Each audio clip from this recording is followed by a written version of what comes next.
حضرت شعیب علیہ السلام کا واقعہ نقل کرتے ہوئے اللہ نے پیچھے کی آیات میں حضرت شعیب کا تذکرہ کرتے ہوئے فرمایا، قرآن پاک کی آیت ہے وَلَا تُفْسِدُوا فِي الْأَرْضِ بَعْدَ إِصْلَاحِهَا وَادْعُوهُ خَوْفًا وَطَمَعًا إِنَّ رَحْمَتَ اللَّهِ قَرِيبٌ مِّنَ الْمُحْسِنِينَ۔ یہ آیت ہے، میں اس کا ترجمہ کرتا ہوں، سنیے۔ وَلَا تُفْسِدُوا فِي الْأَرْضِ، لوگو زمین میں فساد مت برپا کرو، لوگوں زمین میں کرپشن مت پھیلاؤ، لوگوں زمین میں بگاڑ مت برپا کرو۔ وَلَا تُفْسِدُوا فِي الْأَرْضِ بَعْدَ إِصْلَاحِهَا، اس کے درست کرنے کے بعد، اسی کو پکارو ڈرتے ہوئے، امید رکھتے ہوئے، یقیناً اللہ کی رحمت نیک لوگوں کے بڑی قریب ہے۔ ان رحمت اللہ قریب من المحسنین۔ اب اس آیت کو سمجھیے، حضرت شعیب علیہ السلام جو یہ کہہ رہے ہیں کہ لوگوں زمین میں کرپشن مت پھیلاؤ، خیر بیچ میں واقعہ آ گیا، یہ شعیب علیہ السلام اپنی قوم کو سمجھاتے ہوئے کہہ رہے ہیں وَلَا تُفْسِدُوا فِي الْأَرْضِ بَعْدَ إِصْلَاحِهَا، زمین میں فساد مت پھیلاؤ، اس کی اصلاح کرنے کے بعد۔ اللہ نے یہ نہیں فرمایا زمین میں فساد برپا مت کرو اس کے درست ہو جانے کے بعد، بلکہ یہ فرمایا اس کے درست کرنے کے بعد۔ اس کو میں مثال سے سمجھاتا ہوں، جیسے مسجد سے باہر مؤذن صاحب نے صاف صفائی کی ہے اور جوتے چپلوں کے پاس اچھے سے پوچھا مار کے رکھا ہے، اب کچھ بچے آتے ہیں اور وہاں دھول مٹی یا گرد و غبار یا کوئی چیزیں پھینکتے ہیں، تو مسجد کا ذمہ دار کیا بولتا؟ بھائی گندا مت کرو، خراب مت کرو، اس کو صاف ابھی صاف کیا ہے۔ جیسے گلی کے کنارے جھاڑو پوچھا لگانے والے صبح سویرے لوگ آتے ہیں، کارپوریشن والے، اور آپ نے دیکھا ہوگا کچرا کنڈی کے پاس کچھ لوگ بیٹھے رہتے ہیں کہ بھائی کچرا ڈالنا ہے تو اس کے اندر ڈالو، باہر مت پھینکو۔ بعض مرتبہ ڈنڈ بھرتے ہیں کہ اتنا جرمانہ دینا پڑے گا اگر یہاں پر کچرا ڈالا، تو گویا وہ زبان حال سے یہ کہہ رہے ہوتے ہیں کہ دیکھو گندا مت کرو، یہاں پر بڑی محنت کی گئی ہے، کئی لوگ لگائے ہیں، صاف صفائی کی ہے، اب آپ ایسا کریں گے تو خامخواہ گندگی پھیلے گی، دنیا میں پھر جراثیم پھیلیں گے، بیماریاں پھیلے گی۔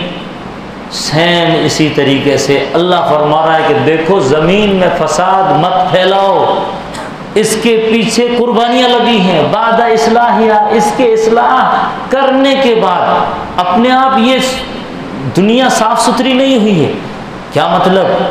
حضرت آدم آئے، لوگوں کی اصلاح کی، قربانیاں لگی، حضرت نوح آئے، لوگوں کی اصلاح کی، قربانیاں لگی، حضرت موسیٰ آئے، لوگوں کی اصلاح کی تو جانیں گئی، قربانیاں لگی، اور پھر عیسیٰ، اور اس کے بعد اب آپ خود اللہ کے نبی علیہ السلام کو سمجھیے کہ اگر آج کے دور میں یہ آیت آپ کے سامنے گویا یوں کہہ رہی ہے کہ دیکھو نبی نے اپنے پیٹ پر پتھر باندھ کر کے دنیا میں سدھار لائے، آپ بگاڑ مت برپا کرو۔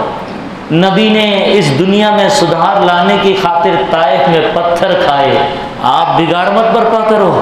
نبی نے اپنا وطن چھوڑا، ہجرت کی، مدینہ چلے گئے، نبی نے اس کی خاطر اپنی بیٹیوں کا طلاق برداشت کیا، نبی نے اس کی خاطر اپنے لخت جگر کو اپنے ہاتھوں سے قبر میں ڈالا۔ زینب مکہ سے آ رہی ہے ہجرت کر کے، ایک بندے نے اونٹ سے گھسیٹا، نیچے پٹکا، پیٹ میں حمل تھا، حمل ضائع ہو گیا، مدینہ تک آنے تک حضرت زینب کی حالت سوکھ کے کانٹا ہو چکی، جیسے ہی نبی کے سامنے آ کر بیٹھی ہے وہیں پر حضرت زینب کی روح نکل گئی۔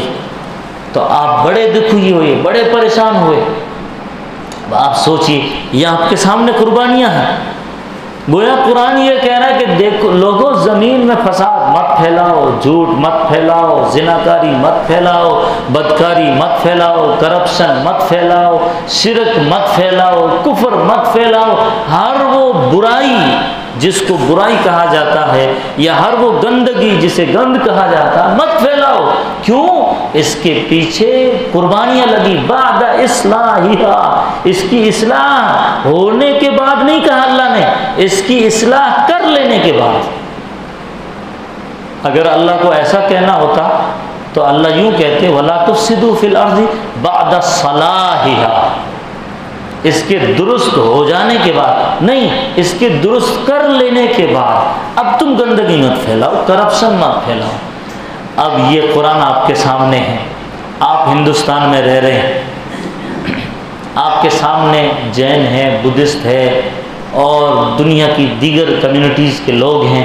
اگر وہ غلطی کرتے ہیں، دنیا میں کرپشن پھیلاتے ہیں، مرڈر کرتے ہیں، خون خرابہ کرتے ہیں، نفرت پھیلاتے ہیں، قوموں کو بڑھاتے، مسلمان ہندوؤں کو بڑھاتے، کمیونٹیز کو بڑھاتے، آپس میں آگ لگاتے ہیں، تو پھر تم نے کیا کہنا ہے؟ وَلَا تُفْسِدُوا فِي الْأَرْضِ بَعْدَ إِصْلَاحِهَا، اس ہندوستان میں گندگی مت پھیلاؤ، نفرت مت پھیلاؤ۔ کیوں؟ اس ہندوستان کو آزادی دلانے کے لیے بڑی قربانیاں لگی ہیں۔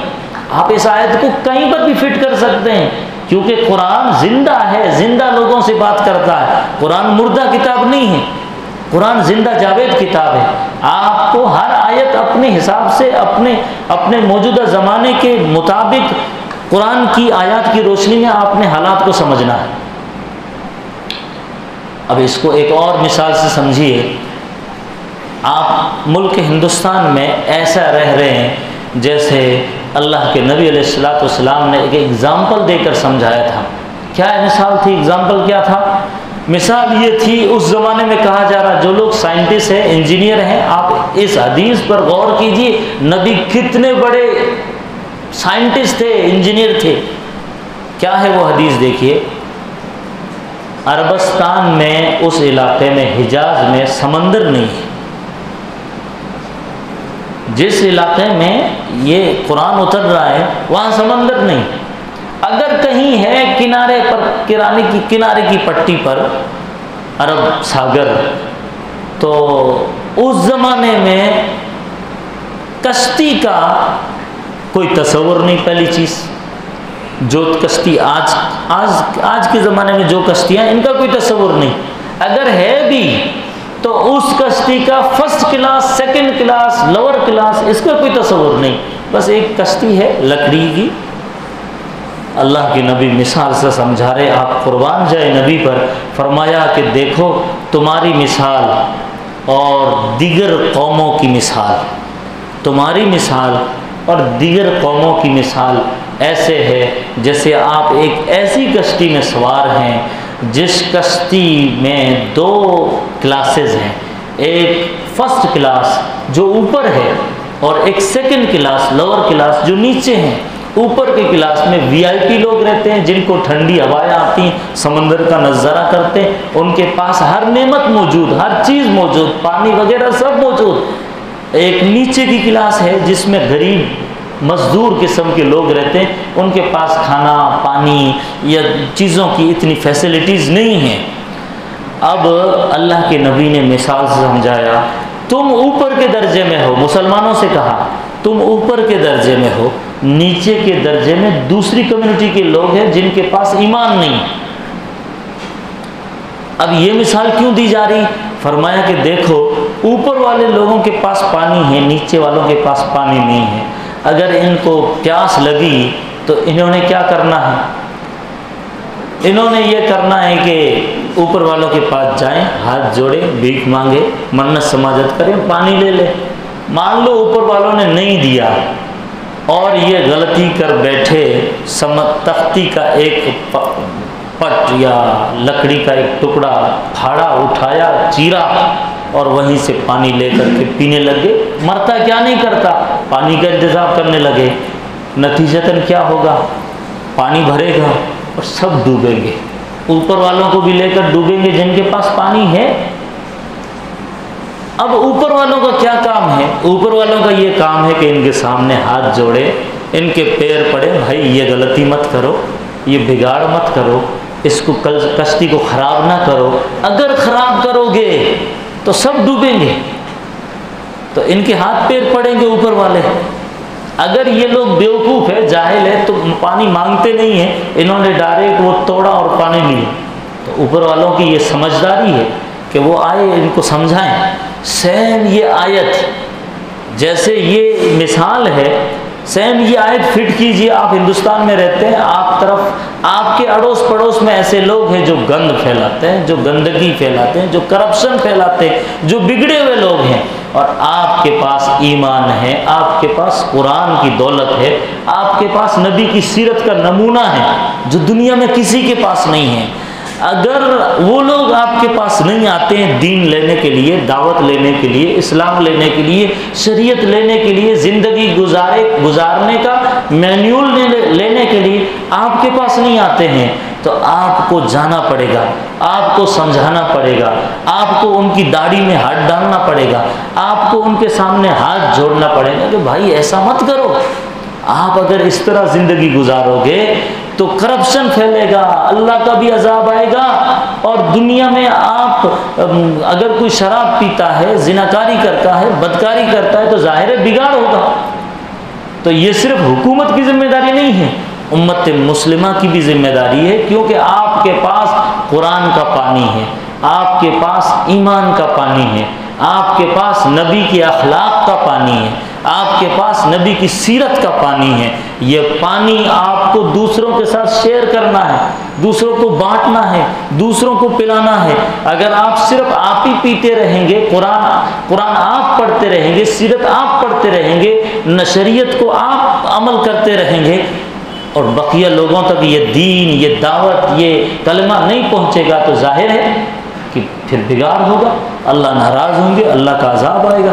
اس لیے قرآن پاک کی یہ آیت پیغام دے رہی، وَلَا تُفْسِدُوا فِي الْأَرْضِ بَعْدَ إِصْلَاحِهَا، اے لوگو زمین میں کرپشن مت پھیلاؤ، اس کی اصلاح کر لینے کے بعد، اس کی صفائی ستھرائی ہو جانے کے بعد۔ یاد رکھو جب یہ آیت آپ کے سامنے رہے تو نبی کی قربانیاں آپ کے سامنے رہے، کیونکہ نبی کی قربانیوں کی بدولت ایک معاشرہ تیار ہوا تھا۔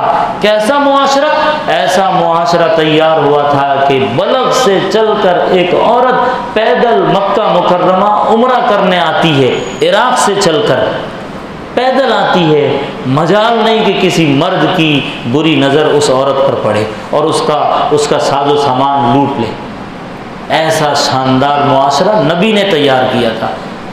تو یہ ذمہ داری اس امت پر عائد ہوتی ہے قرآن کی اس آیت کی روشنی میں۔ اللہ سے دعا فرمائیں اللہ مجھے آپ سبھی کو بھی قرآن پاک کے مطابق